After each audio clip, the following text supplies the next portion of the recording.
The Boston Massacre, March 05th 1770. On the cold, snowy night of March 5, 1770, a mob of American colonists gathers at the Customs House in Boston and begins taunting the British soldiers guarding the building. The protesters, who called themselves patriots, were protesting the occupation of their city by British troops, who were sent to Boston in 1768 to enforce unpopular taxation measures passed by a British Parliament that lacked American representation. British Captain Thomas Preston, the commanding officer at the Customs House, ordered his men to fix their bayonets and join the guard outside the building. The colonists responded by throwing snowballs and other objects at the British regulars, and Private Hugh Montgomery was hit, leading him to discharge his rifle at the crowd. The other soldiers began firing a moment later, and when the smoke cleared, 5 colonists were dead or dying: Crispus Attucks, Patrick Carr,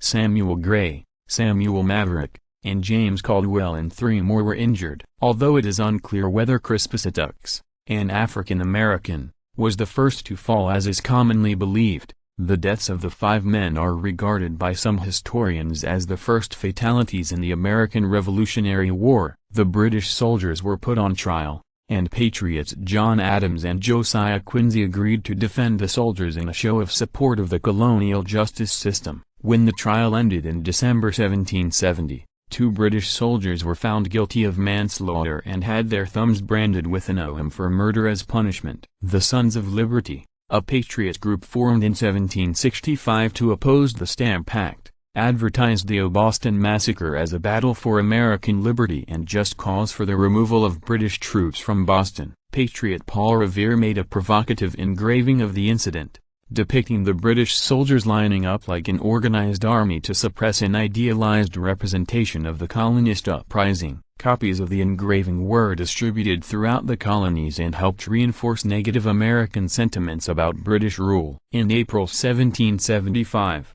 the American Revolution began when British troops from Boston skirmished with American militiamen at the battles of Lexington and Concord. The British troops were under orders to capture Patriot leaders Samuel Adams and John Hancock in Lexington and to confiscate the Patriot arsenal at Concord. Neither missions were accomplished because of Paul Revere and William Dawes, who rode ahead of the British, warning Adams and Hancock and rousing the Patriot Minutemen. 11 months later, in March 1776, British forces had to evacuate Boston following American General George Washington's successful placement of fortifications and cannons on Dorchester Heights. This bloodless liberation of Boston brought an end to the hated 8-year British occupation of the city. For the victory, General Washington, commander of the Continental Army, was presented with the first medal ever awarded by the Continental Congress. It would be more than 5 years before the Revolutionary War came to an end with British General Charles Cornwallis' surrender to Washington at Yorktown,